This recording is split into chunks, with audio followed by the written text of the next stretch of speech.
Hola, soy Paulina del Pilar Brunescano y voy a hablarles sobre Antonio López de Santa Anna. Antonio Severino de Padua López de Santana y Lebrón es una figura muy importante dentro de la historia de México. A lo largo de 38 años participó en más batallas que cualquier militar de alto rango de nuestra historia. Por ello, voy a relatarles un pequeño resumen de la historia de este personaje.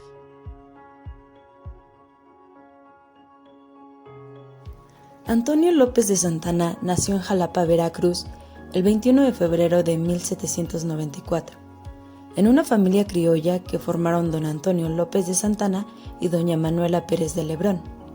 Se trasladó con su familia a Veracruz cuando su padre recibió un nuevo destino por parte de su trabajo. Inició su carrera militar muy joven en las fuerzas realistas, pues ingresó en el Ejército Real de la Nueva España. Ya se encontraba en el ejército español cuando estalló en 1810 el movimiento liderado por Miguel Hidalgo. A lo largo de aquella década, Santana combatió a los independentistas desde el bando virreinal, pero en 1821 apoyó al ejército trigarante al mando de Agustín de Iturbide. Santana se dio a conocer en 1821 cuando condujo a las fuerzas mexicanas a la victoria contra los españoles en la batalla del Monte de las Cruces. Cuando Iturbide fue proclamado emperador en mayo de 1822, Santana fue promovido a general brigadier y regresó a Veracruz. Pero cuando Iturbide fue a visitarlo y vio el poder que éste tenía en Veracruz, le retiró el mando, por lo que Santana se rebeló ante el imperio con el Plan de Casamata y proclamó la República en 1823. El Plan de Casamata fue una proclama emitida el 1 de febrero de 1823, con el fin de abolir el sistema del gobierno monárquico e instalar una república. Fue emitida en la fuente de Casamata en Matamoros, Tamaulipas. Bajo la Primera República Federal, Santana sirvió como comandante militar en Yucatán. Ahí planeó una irrealizable invasión a Cuba y contribuyó a la rendición del fuerte de San Juan de Ulúa, que era el último reducto español en México. Cuando ocurrió la rebelión de Vicente Guerrero en 1828, Santana se convirtió en un factor decisivo para su victoria sobre las tropas del gobierno. En 1829 derrotó en Tampico a las fuerzas españolas que hacían un último intento de reconquistar México, y con este triunfo fue que adquirió mucha popularidad. En las elecciones de 1833 se encontraba Valentín Gómez Farías como candidato del rito escocés y Antonio López de Santana por parte del rito yorquino. Este año fue electo por primera vez presidente de la República. Un dato sobre el día que Santana debía tomar protesta es que no se presentó porque estaba borracho y por ello el vicepresidente tomó posesión antes. Entre 1833 y 1855 fue varias veces presidente de México, alternando entre el Partido Liberal, el Conservador y la dictadura. En total fue 11 veces presidente, y otras estuvo detrás del poder o contra el poder, manejando a su antojo los relevos presidenciales y promoviendo con sus intrigas, golpes y revueltas de todo signo. En 1833, el vicepresidente Valentín Gómez Farías impulsó la primera reforma liberal. Santana no hacía mucho, solo observaba cuál era la reacción de la gente. Y cuando comenzaron las rebeliones, Santana destituyó a Gómez Farías, desconoció al Congreso, modificó el curso del gobierno y estableció el centralismo. En 1836 venció a los rebeldes tejanos en el Álamo y a otras poblaciones, pero posteriormente perdió ese territorio. La batalla del Álamo fue una masacre por parte de Antonio, quien llevaba un numeroso ejército. Al finalizarla se acostó en el río San Jacinto y ahí fue capturado y encarcelado. Tiempo después huyó a Cuba. En 1838, con una mala reputación, acudió a la defensa del puerto de Veracruz contra Francia. Perdió una pierna en un enfrentamiento de la Guerra de los Pasteles y la enterró con honores. Con eso recuperó la aceptación de los mexicanos. En 1839 regresó a la presidencia para retirarse y regresar en 1841 y nuevamente en 1844. Pero en este año falleció su esposa. Sin embargo, 40 días después se volvió a casar esta vez con doña Dolores Tosta.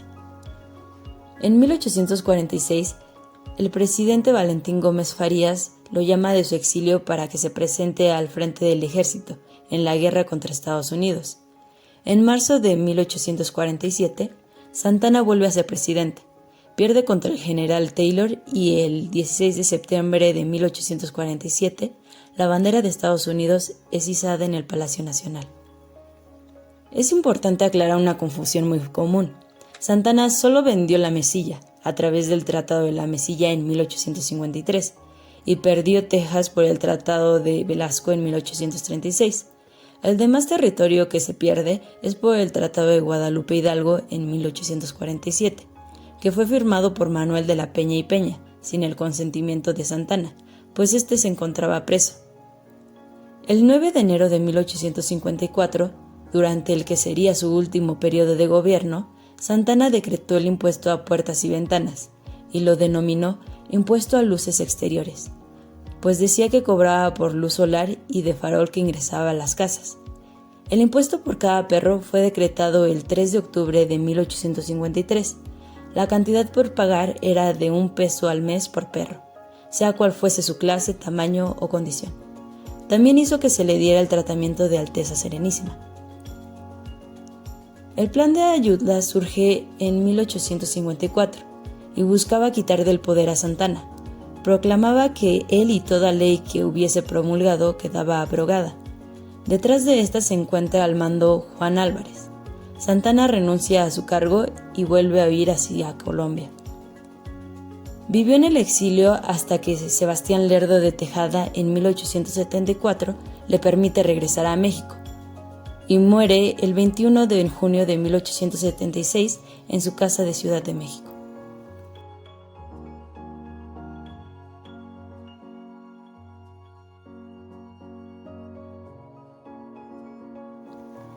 Algunos datos curiosos que hay sobre Santa Anna es que luchó en más batallas que Napoleón I y que George Washington juntos. Era un hombre rico, poseedor de haciendas, pero en realidad él no deseaba fortuna, sino prestigio y reconocimiento público.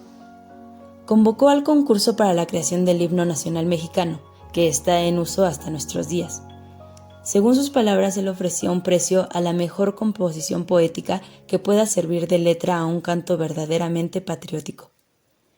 Es considerado como el primer comercializador de chicle como uso masticable. Y después de una vida tan intensa, don Antonio murió viejo en su cama. Fue apodado el Napoleón del Oeste y el Carnicero del Álamo.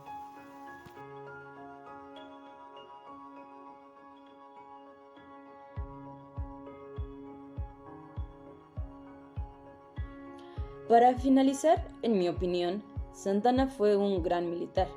Tenía mucha experiencia y a veces solían funcionar sus estrategias. Se le recuerda más por sus victorias de Tampico en 1829 y Veracruz en 1838 que por sus derrotas, y ese es un hecho que implica un prestigio que otros militares carecían. Es verdad que era un borracho, egoísta, corrupto y realmente solo le importaba tener el poder, pero no tenían la capacidad para ejecutarlo.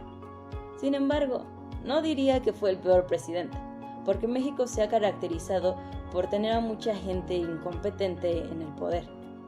Pero sí puedo afirmar que era un inepto demagogo oportunista, carente de ideología, y que como muchos otros solo buscaba sentirse poderoso para poder vanagloriarse, sin tomar en cuenta el bienestar del país y a su propio pueblo.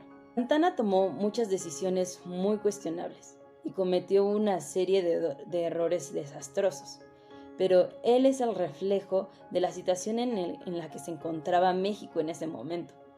Finalmente, Antonio, con sus errores y aciertos, fue y seguirá siendo una figura de gran importancia en la historia de México.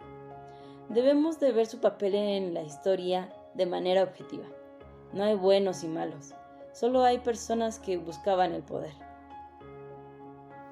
Bueno, eso es todo de mi parte. Muchas gracias. Bye.